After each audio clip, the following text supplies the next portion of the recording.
All right, welcome back everybody. My name's Austin.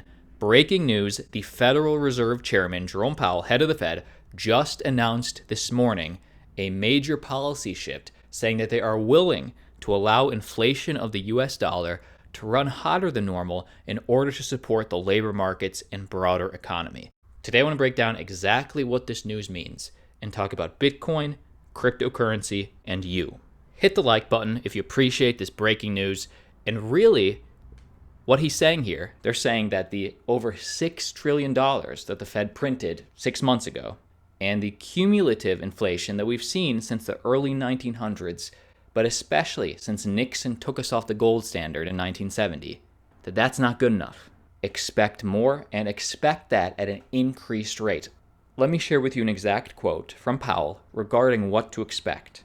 And for perspective, the average inflation rate annually for the last 10 years, every year, has always been around 2%. Now, the goal was to always keep it under 2%. Sometimes it was 3, sometimes it was less than 1. But the average has always been 2, with the goal to keep it under 2. Now, this is 2020 at 1% thus far. Only half the year is taken into account yet, so this will increase when we get the final numbers. But the announcement regarding inflation today is as follows. Inflation will now target an average of 2%, meaning following periods of sub 2% inflation, such as now, we will endeavor to get inflation higher than 2%. New target range will use no formula, essentially saying they will continue to keep kicking the can down the road, move the goalposts farther and farther back, and they're flying blind, right? There is no formula, was the announcement today from the Fed. Now, the whole conversation this morning was about an hour long. Like always, I'm going to link it down below in the description. The silver lining in all of this is that more and more people, maybe you, are slowly starting to wake up, realizing that Bitcoin isn't a get-rich-quick scheme. It's a don't-get-poor-slowly scheme. Think about that. Do not be fooled. Holding the US dollar, any form of fiat currency, is making more and more people poorer over time so they don't notice. At the same time, Bitcoin and the innovations happening in cryptocurrency today are going to make a lot of people a lot of money. Today I want to share with you the latest news in cryptocurrency involving Origin Trail, Polkadot, major news out of Cardano, DeFi altcoin Synthetix, and much, much more. One last thing about the Federal Reserve. This is an exact transcript of his speech, of his announcement today, from Jerome Powell, direct quote, in justification for this inflation announcement. Thus, our approach could be viewed as a flexible form of average inflation targeting. That's what they're calling this, average inflation targeting. Our decisions about appropriate monetary policy will continue to reflect a broad array of considerations and will not be dictated by any formula, just them. Of course, if excessive inflationary pressures were to build or inflation expectations were to ratchet above levels consistent with our goal, we would not hesitate to act. What he's saying there is almost expect eventually for inflation to get out of hand, and they'll fix it when it does. Just don't be alarmed if the inflation gets excessive. Let me know your thoughts on this down below in the comment section. This is history. Okay, before we get to Polkadot, Cardano news. Cardano pays out higher staking rewards than expected. Because remember, after migrating to proof of stake blockchain last month, Cardano has started doling out those rewards. So who's staking and how much money are they making? Let's check the stats. Well, on August 23rd, which was the first day stakers got rewarded, 7 million ADA, over $8 million was doled out to stakers. Now, was this what they expected or not? Well, according to the Cardano staking calculator, rewards currently sit at an annualized return of 5.1%. This is higher than the 4.6 estimated percent that was put forward before the Shelly launch. So Cardano holders are making money. Now, two questions. How many people and how many stake pools are in the network thus far? Well, this is shown by a 1,138 stake pools that are currently active, which is around the desired equilibrium for the network. And there are over 40,221 addresses that are staking right now, a total of 13.6 billion ADA. Very interesting. By the way, you can always check to see how many stake pools, who's staking, list on pooltool.io. Check it out. And what's interesting, if we look at percentage of live stake, no single entity that I can see, again, there's over 1,000, has over 2%. Most are under 1, around 1, 1.7 seems to be the highest. And what's interesting is not just projects like Cardano, but every major exchange I see is advertising the hell out of staking. Probably is going to be a strong trend as retail enters. In fact, next piece of Kraken news, you can earn up to 12% returns staking Polkadot, and also Cosmos already started August 18th. And it's actually 12% for DOT and 7% for Atom. No waiting, no lockup periods. You just basically hold it on the exchange.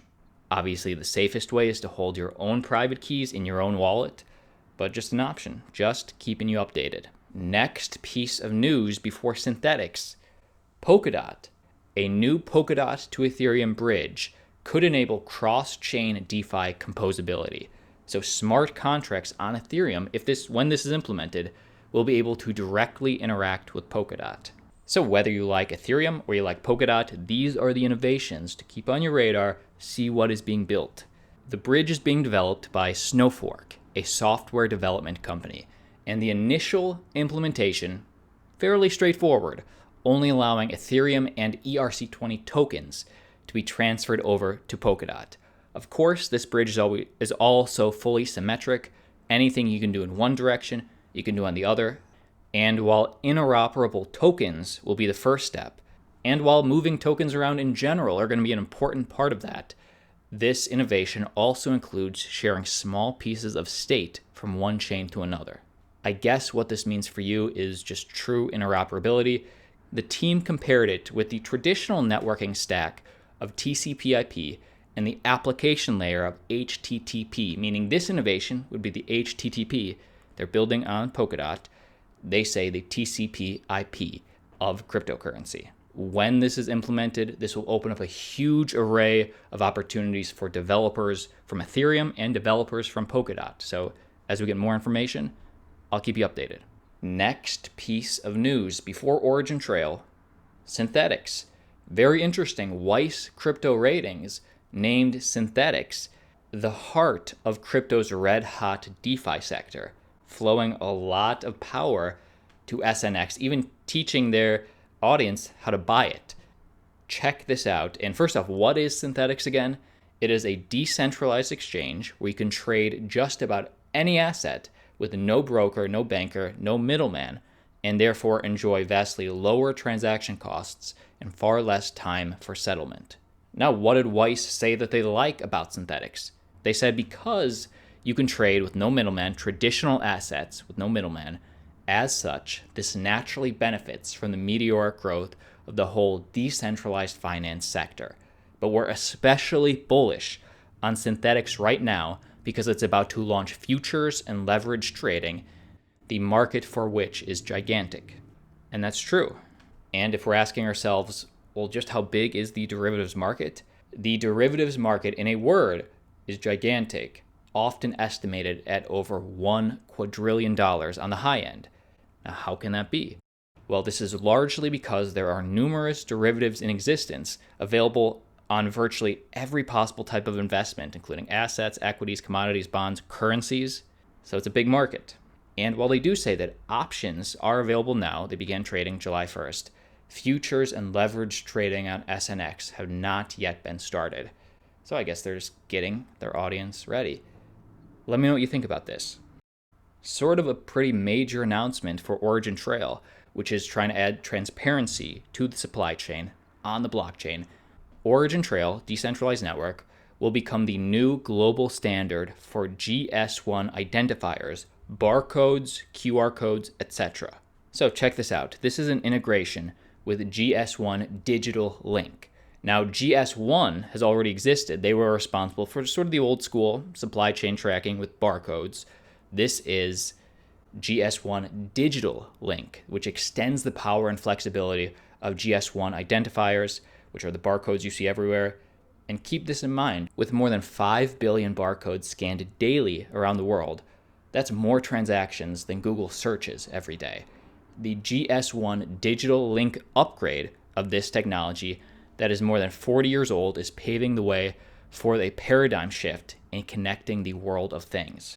And Origin Trail really fits in nicely with this. This is a good get. This is a good integration for both parties. Here was the official announcement saying that Origin Trail now becomes a trusted semantic data repository extension for the GS1 digital link. Very interesting.